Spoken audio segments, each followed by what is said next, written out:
Hello everyone.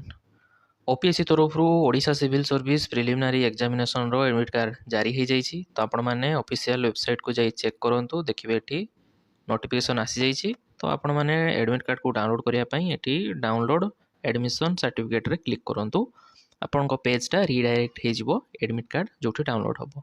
तो admit card download करने आप कौन करेंगे ना निजर एग्जामिनेशन नेमटा को आगे ये सिलेक्ट करेंगे। तापर ये PPSAN नंबरटा को मेंशन करेंगे एंड देन निजर डेट ऑफ बर्थ को एटी जदि पुट कर निजर एडमिशन सर्टिफिकेट को आराम से प्रिंट आउट करेंगे।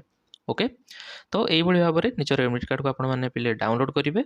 एक देखो एडमिट कार्ड तो आसीगला, एबे रहिला हाथ मात्र आउ 8 दिन एग्जाम को। तो ये 8 दिन कौन करेंगे ना खाली स्टार्टिंग को रिवाइज करूँ। किसी भी नुआ जिनस ये पढ़ाई चेष्टा करूँ, कारण जहाँ भी पढ़े एत ठीक से मन रही आ पुराना जिनस भूली जाए।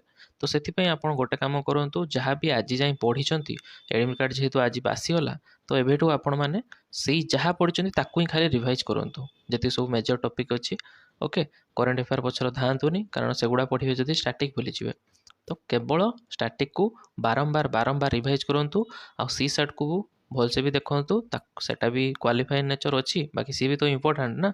जदि टे हार्ड पकईदेला यूपीएससी टाइप कौन करेंगे बुझिपारछंती। तो ताको भी देखूँ, एग्जाम बहुत भल हम। टोटाल टेंशन नियंतुनी, यही 6 दिन 7 दिन को भल से यूटिलाइज करूँ जमी स्टाटिक को आराम से कवर करें। एवं आउ गोटे क्लास रे नेक्स्ट क्लास रे एग्जाम दिन स्ट्रैटेजी कौन रही से बाबद आम डिटेल डिस्कसन करवा।